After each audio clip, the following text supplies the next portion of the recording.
Hello, welcome to Dundrell's podcast. I'm your host Justin. Today we're reviewing the new 52 Aquaman, Volume 1, The Trench, written by Geoff Johns, with art by Ivan Reis. This is our second review for Halloween month. There's the back there. This graphic novel, I can't remember when this came out, but it's at the time it went for 23 US, 27 Canadian. This collects issues 1 through 6 of the Aquaman New 52 run. Let me double check when this came out. This is the hardcover, by the way. I think it would have been 2012, right? That's usually 2011 or 2012. That's usually when New 52 started, I think. 2011, 2012. Just a reminder, this is our second year of Halloween month. So if you want to watch last year's Halloween month 2020, we have a playlist for that. At the back here, you can see some books we reviewed last year, which was Hack Slash, Freddy vs. Jason vs. Ash, the Darkness Anniversary Collection, which collects the first 6 issues of the Darkness and 2 issues where he teamed up with Batman and Superman. And we also have Judge Dredd, Dredd vs. Death, which we need to review more Judge Dredd graphic novels. Yeah. So the story for this Aquaman book is that, well, I should say that this was the inspiration for the Aquaman movie with Jason Momoa, and the first, because they introduced the Trench in that movie, this is the first appearance of the Trench and the piranha-like fishman of the Trench, right? Which, let's show some of the art. Gotta say, it's the thing where I didn't appreciate Ivan Reis' art at the time, because, you know, when I first saw him, he took over for, like, Ethan Van Sciver on Green Lantern.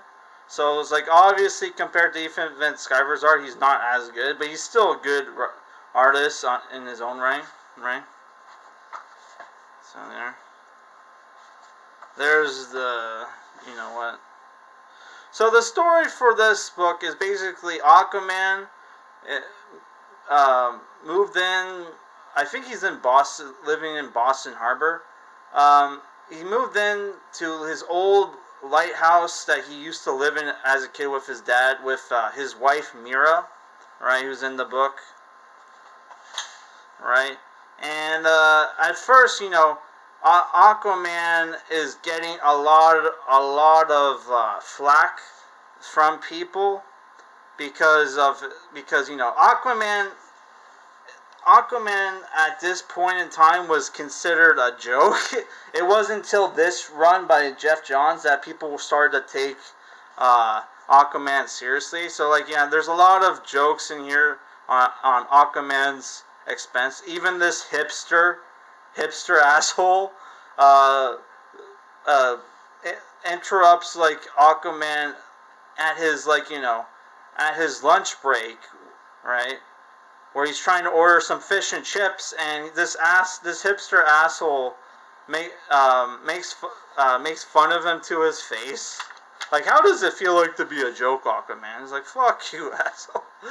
Also, he gives, like, this his waitress 2 gold what is it called, gabloons or some shit. But oh my god, it's been too long since I watched SpongeBob SquarePants. Balloon? Fuck. I forget what they're called, but, like, yeah, he gives her, like, 2 gold coins.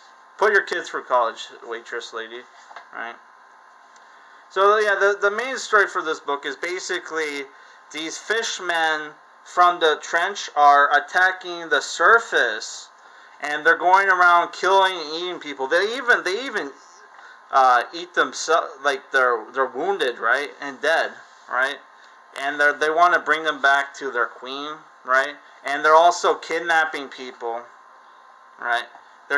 I'm showing that kid because that kid, because, like, one of the questions of the of the hipster asshole was, how does it feel like to be nobody's favorite superhero? Which I know people in real life whose favorite superhero is Aquaman, by the way. I used to be subscribed to his YouTube channel. Yeah. There you can see Aquaman as a kid. Right. And they introduced this Professor Shin character. Right. You get to see this great scene where Aquaman and Mera team up with the cops to fight the trench. Right.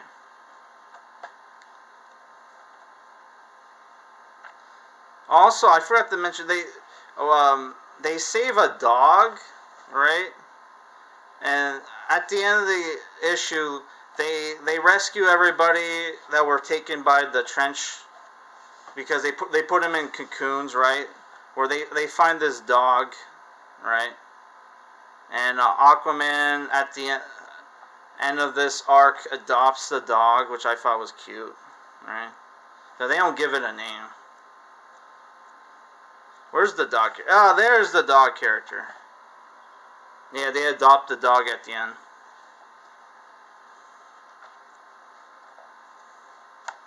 So yeah, after this arc where they save everybody, Aquaman gets a dog and gets told by this kid, "You're my favorite superhero, Aquaman."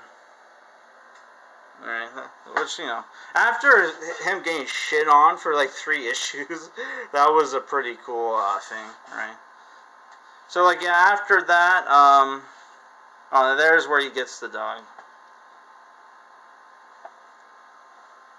So after that, they recovered in the trench. The Piranha Fishman's base was an old Atlantean ship. And Aquaman finds, like, a black box, right? And the Atlanteans attack the U.S. base where they're studying the black box. Aquaman was there, right? Aquaman was there, and so it's very reminiscent. The Atlanteans' battle armor is very reminiscent to the movie, right? Yeah, so like Aquaman follows them and gets stranded in the desert, right? Because their ship crashes, right? And yeah. Oh, and the last issue, is like Mera goes into town to shop for dog food, gets harassed by this guy who owns a grocery store, and sexually harasses his customers and employees, which is like, why the fuck would there be somebody that stupid? And why would he think he can do that with like a superhero?